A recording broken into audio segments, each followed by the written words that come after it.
Hello fellow investors. இந்த வீடியோவில் சில மார்க்கெட் அப்டேட்ஸ் பற்றி பார்க்கலாம். IDFC first bank, PayPal and IndusInd bank பற்றி தான் இந்த வீடியோவில் கவர் பண்ண போகிறேன். வாங்க வீடியோக்குள்ளே போகலாம். ஃபஸ்ட்டு நம்ம ஐடிஎஃப்சியோட அப்டேட் என்னன்னு பார்த்துருவோம். ஐடிஎஃப்சி ஃபர்ஸ்ட் பேங்க் ஏற்கனவே வாபாக் பிங்கர்ஸோட அஃபிலியேட்டட் கம்பெனிக்கு ஷேர்ஸ் இஷ்யூ பண்ணியிருந்தாங்கன்னு பார்த்துருந்தோம். சிசிபிஎஸ் மூலியமாக கம்பல்சரிலி கன்வெர்ட்டபிள் ப்ரிஃபரன்ஷியல் ஷேர்ஸ். இப்போ அவங்க அபுதாபி இன்வெஸ்ட்மெண்ட் அத்தாரிட்டியோட சப்சிடரி கம்பெனி ஆகிய பிளாட்டினம் இன்வெக்டர்ஸ்க்கு சிசிபிஎஸ் மூலியமாக சில ஈக்விட்டி ஷேர்ஸ் அலாட் பண்ணியிருக்காங்க. மொத்தம் 43 crores 71,85,666 சிசிபிஎஸ் இஷ்யூ பண்ணியிருந்தாங்க. அதை அவங்க இப்போது ஈக்விட்டி ஷேர்ஸாக கன்வெர்ட் பண்ணி ₹10 ஃபேஸ் வேல்யூவில் இஷ்யூ பண்ணியிருக்காங்க. இது ஏற்கனவே முன்னாடியே போட்ட டீல் தான். அவங்க கேபிட்டல் ரைஸ் பண்ணுறதுக்காக அபுதாபி இன்வெஸ்ட்மெண்ட் அத்தாரிட்டிக்கிட்டையும் வாபாக் பிங்கர்ஸ்கிட்டையும் சிசிபிஎஸ் இஷ்யூ பண்ணியிருந்தாங்க. அதை இப்போ ஈக்விட்டி ஷேர்ஸாக கன்வெர்ட் பண்ணி அலாட் பண்ணிட்டாங்க. இப்போது ஐடிஎஃப்சி ஃபர்ஸ்ட் பேங்க்கோட ஈக்விட்டி ஷேர் கேபிட்டல் ஃபர்தராக டைல்யூட் ஆயிருக்கு. அவங்களோட டோட்டல் அவுட்ஸ்டாண்டிங் ஷேர்ஸ் டைல்யூட் ஆகி இப்போது 858 crores 91,42,349 ஷேர்ஸ் மார்க்கெட்டில் கரண்ட்டாக ஃப்ளோட்டில் இருக்குது. இந்த சிசிபிஎஸ்க்கு 8% டிவிடெண்ட் இந்த போர்டு அப்ரூவ் பண்ணியிருக்கு. Date of allotment to date of conversion இந்த டைம் ஃப்ரேமுக்கு அவங்க 8% per annumங்கிற ரேட்டில் டிவிடெண்ட் அலாட் பண்ண போகிறாங்க.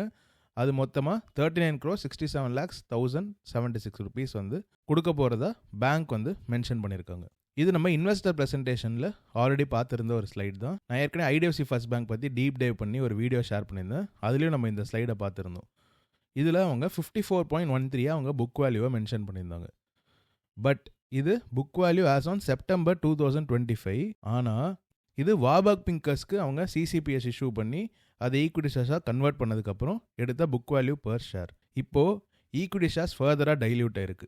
நீங்கள் பார்த்தீங்கன்னா வாபாக் பிங்கர்ஸ்க்கு அவங்க இஷ்யூ பண்ணதுக்கப்புறம் மொத்த number of outstanding shares 815 crores 19,56,683 இருந்தது.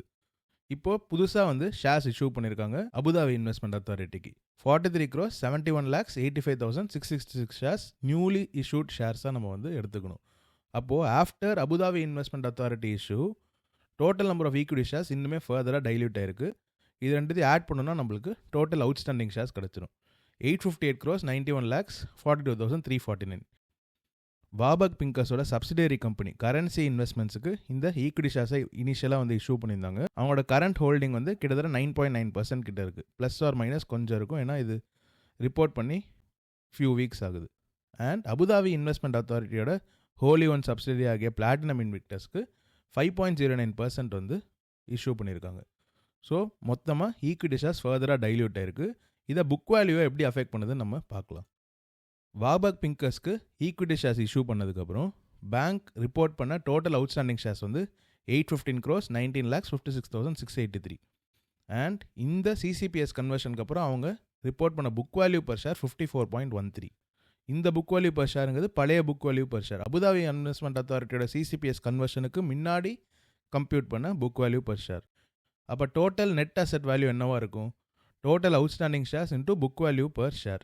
அப்போ அவங்களோட நெட் அசெட் வேல்யூ 54.13 ஓல் book value per share into அப்போ அவங்க ரிப்போர்ட் பண்ண டோட்டல் அவுட்ஸ்டாண்டிங் ஷேர்ஸ் 44,126 crores 54,15,251. இது அவங்களோட net asset value. So Abu Dhabi investment அத்தாரிட்டிக்கு சிசிபிஎஸ் கன்வர்ஷன் நடந்ததுக்கப்புறம் மொத்த அவுட்ஸ்டாண்டிங் ஷேர்ஸ் 858 crores 91,42,349. அப்போது net asset value by total outstanding shares தான் புக் வேல்யூ.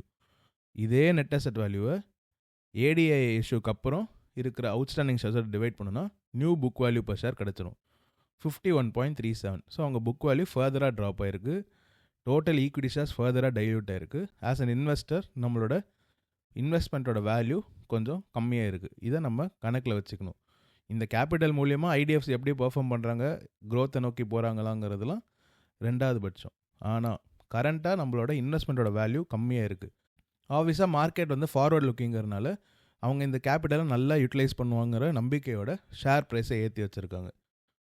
அதே மாதிரி ஐடிஎஃப்சி மார்க்கெட்டோட எக்ஸ்பெக்டேஷன்ஸை மீட் பண்ணி அனலிஸ்டோட எஸ்டிமேட்ஸை பீட் பண்ணாங்கன்னா கண்டிப்பாக அவங்களோட ஃப்யூச்சர் ஷேர் ப்ரைஸ் இங்கேருந்து அப்ரிஷியேட் ஆக தான் போகுது. பட் கரண்ட்டாக புக் வேல்யூ பர் ஷேர் ஃபர்தராக ட்ராப் ஆகிருக்கு.